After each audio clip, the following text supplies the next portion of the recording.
अस्सलाम वालेकुम। माइक्रोबायोलॉजी की क्लास में आज हम माइकोप्लाज्मोसिस पढ़ेंगे। माइकोप्लाज्मोसिस एक बीमारी है जो गाय, भैंस, भेड़, बकरियों और मुर्गियों में पाई जाती है।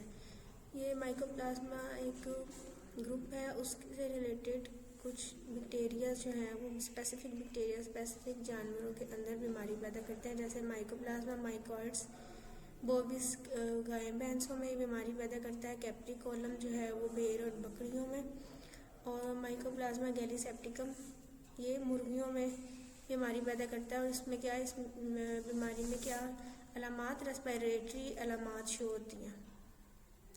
आर्थराइटिस हो सकता है, मेस्टाइटिस हो सकता है।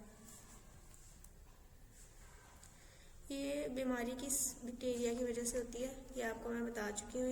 इस जो ये जरासीम है, ये माइकोप्लाज्मा, ये बहुत छोटे से साइज़ का होता है। फिल्टर पेपर से आराम से गुजर सकता है, अपनी शक्लें भी तब्दील कर लेता है, और ये इस जो है सेल की दीवारों को ख़त्म करता है। इस सेल की दीवारें नहीं होती, इस वजह से जो है ये फिल्टर पेपर में से गुजर जाता है।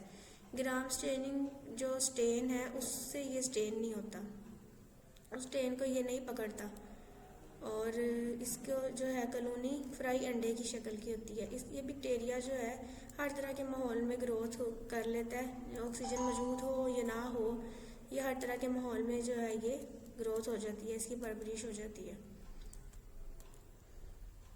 सबसे ज़्यादा जो है ये निज़ाम तनफ़ुस को और निज़ाम इंतज़ाम को ये मुतासिर करता है।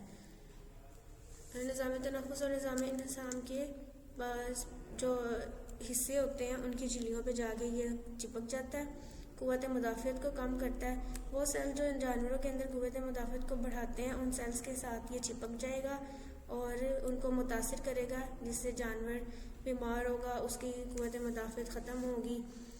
और जो किस तरह हो सकता है, ये माहौल में मौजूद जिस माहौल में ये मौजूद होता है उस माहौल के ज़रिए ही तंदुरुस्त जानवर के अंदर ये दाखिल हो जाता है।